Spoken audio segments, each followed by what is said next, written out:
Do you believe that the Seahawks could make it past the first round if they make the playoffs?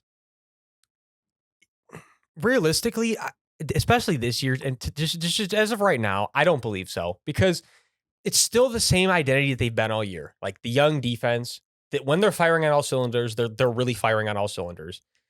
And it's same with the offense isn't young, but with the offense, same kind of vibe where when they're firing on all cylinders, like, yeah, they're firing. But it's like, I don't think that they're going to be able to fire hotter than the team that they're going to face, whoever it is in the first week of the NFC playoffs. And that's the thing too. It's like, because Seahawks have had good games against good opponents this year. I'm not trying to take anything away from them. And don't get me wrong, it's possible. Right now, the Seahawks would play the Lions, which would actually be a great matchup. Oh, but that would be exactly a fun little rematch.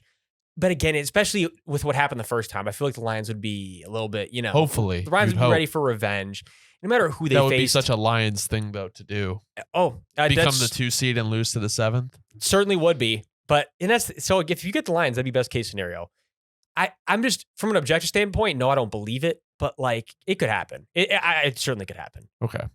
So, 69% chance to make the playoffs now. JSN has been, I think we're finally seeing that little rookie jump from him. The Seahawks defense has been heating up. The Seahawks have, here's my thing. This is why I can never believe in the Seahawks. It just feels like every game with them is tight. No, what you're saying is they feel like last year's Viking. Yeah, where no matter actually, what, yeah, it's way too volatile. They do a lot. Like win or lose, it's like you don't believe in them to really go on a run. Geno Smith is like playing all right. I don't think he's playing as good as he was last year. No, and it's like, I don't know. I feel like there's a lot of questions still surrounding the Seahawks because like they made the playoffs last year. So my thing is like if they don't, let's say they miss the playoffs this year, like what changes for Seattle? And that's the thing is like I feel like it's a hard answer. I don't really know what you change.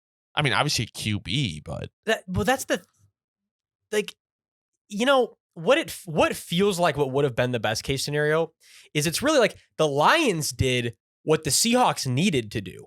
Like taking a guy like Hendon, being like, look, we don't know when it's going to happen, if it's even going to happen on this team, but I'm getting a guy where I'm really confident in him if I have to throw him in here, or when I got to throw him in here. Why have the Seahawks not done that? Yeah, why did they? Because I don't believe they took a quarterback last year. Like, not even in the late rounds. I don't believe, and again, if they did, it was very late or undrafted free agent. I don't believe they did at all. I cannot for the life of me remember that. So again, yeah, to that point, why do the Seahawks not seem to have like a contingency plan for what's going to happen post Geno?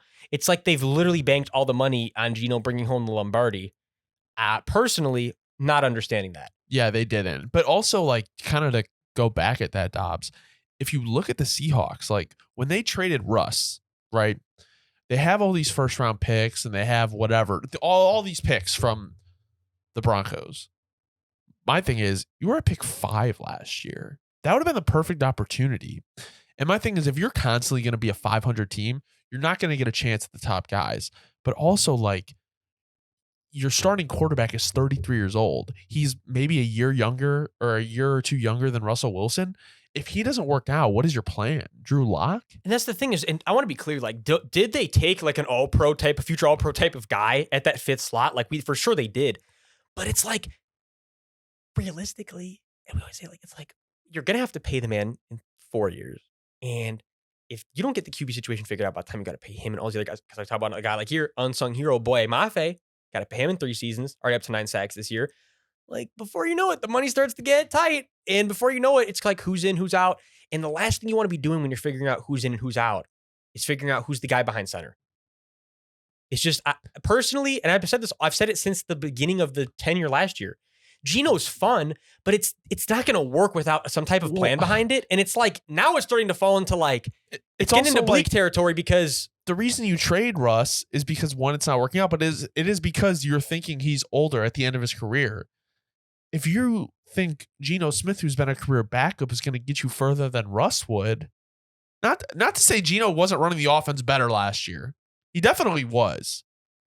But it just kind of feels like the plan is kind of half-baked right now. It almost feels like there really was not much of a plan. Now, And they kind of just roll with the punches. Now, if they can upgrade the O-line, it's definitely an ideal situation for a young rookie quarterback to come here if they get better protection.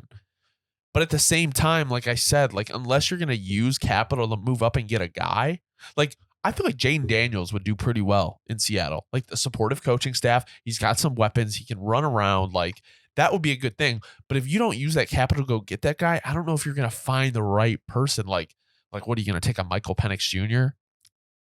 Yeah, like I feel like last year, the best case scenario. But again, when they have a guy like Spoon playing how he is now, he sounds like a jackass no matter what. Yeah. But for the longest term, I'm just saying, like, he took that pick last year, moved down to the late first round. Hey, you can move up this year. Let me get that late first this year. Let me get your first next year or second next year. Something like that. A couple seconds. You know what I mean? I give myself a plan for where I'm going to take my QB.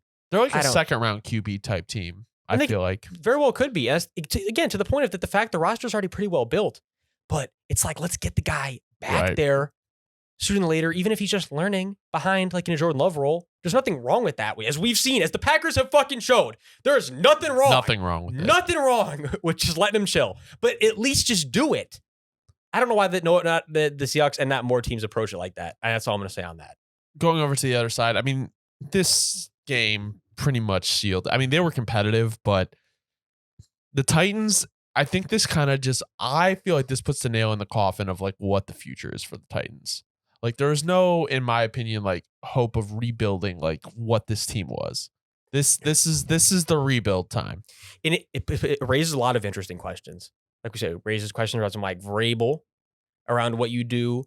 Because we know Levis is the guy. But then it's the point of how are you going to keep Levis's confidence up? Well, they're guys for now. Right. This receiving core is a mess. The offensive line, it's a mess. I thought the highlight of the team, and I can't even say it's King Henry anymore because the King's getting old.